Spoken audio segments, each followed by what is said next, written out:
Hi, today we're here with Rev Dr Cathy Bickerton, and we'll talk about some things in her life. Cathy, I see on your bio that you became part of Christ Church in 1984 when your family moved to New Jersey. Of all the church choices in the area, what first brought you to worship at Christ Church? Well, when we first moved here, I had two little boys. My youngest was 3 weeks old, Matthew, and it was hard to get to church. But eventually I got to the church, the Episcopal church that was nearest to us, which was Christ Church, Shrewsbury. And the rector there was not pleased to meet me and didn't really want to have anything to do with an ordained woman, which was disappointing, but it's the way it was. And within a month or so, I met Arthur Tildesley, who was the rector here, and he was involved with Riverview Medical Center's chaplaincy office. And I had been exploring whether or not I could work as a chaplain there or set up an educational program there. And so I met Arthur, and he encouraged me to come to Christ Church. So I started to come. I remember one Sunday I showed up with both of the kids and dumped them on the poor woman in the nursery, and she looked horrified.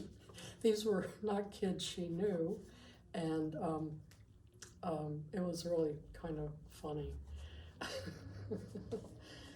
But anyway, I started coming because of Art.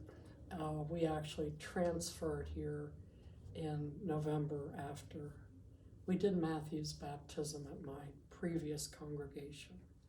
And we've been here ever since, so 1984, wow. For all the working women mothers out there who had to deal with a male-dominated workforce in the 1970s and 80s, and certainly even today, what was the hardest thing that you had to deal with as a newly ordained Episcopal priest, and what brought you the most joy?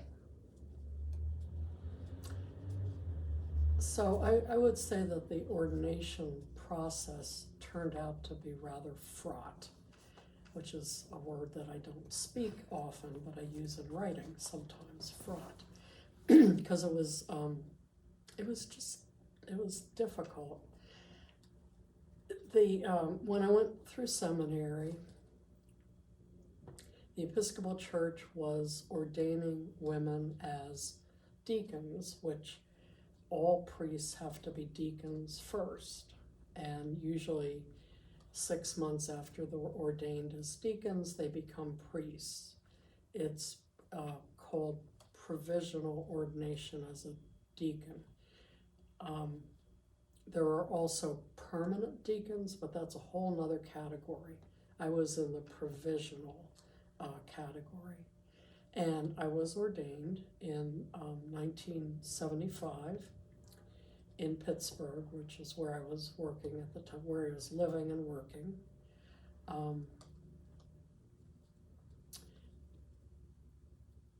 Women were not at that point permitted to be ordained as priests. However, while I was in seminary, I think it was in 72 or 73, there were 2 ordinations of women to the priesthood. One was in Philadelphia, the other was in Washington. 11 women were ordained irregularly to the priesthood in the Episcopal Church. And then that was in Philadelphia. And then in Washington, there were, I think it was 5. And I was actually invited to join the group in Washington because by that point I was a deacon. I didn't.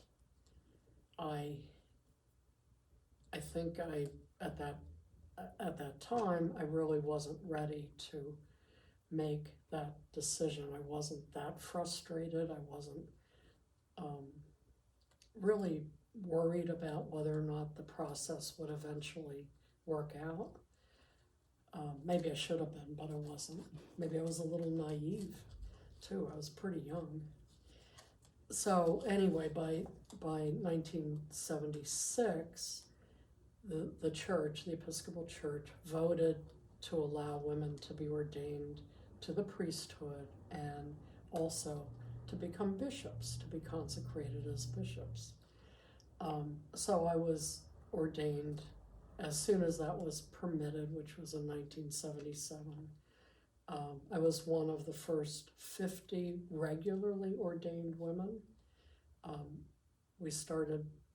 This group started to be ordained in January and continued through the whole year of 1977.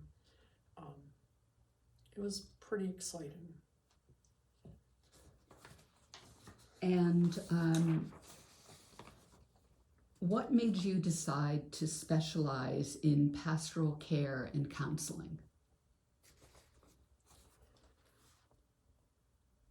One of the requirements in seminary for ordination was while I was in seminary, I needed to take what was called a unit of CPE, Clinical Pastoral Education.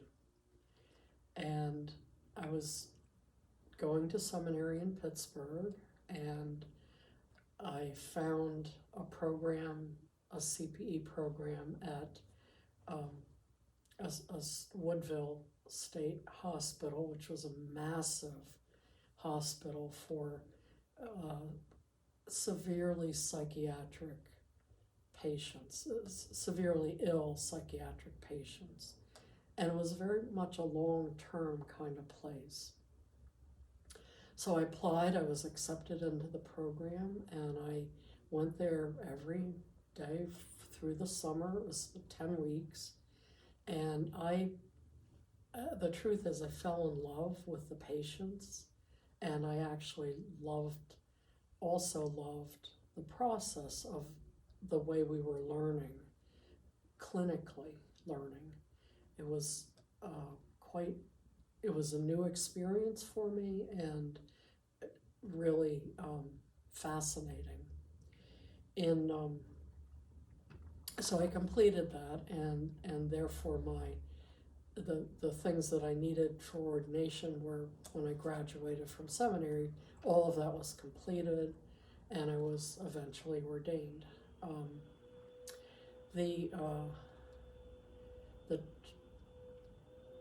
The tricky part turned out to be getting employed as first a deacon and then later as a priest. There were really limited opportunities for women at that time, and I got a part-time job, but I had another part-time part of my life, which I guess I could have done other things, but at the time I found out that there was another CPE program in the area where I was working, which was now Philadelphia. So I started taking CPE units. I wound up taking a total of 10 units, 400 hours each, over the course of the next couple of years.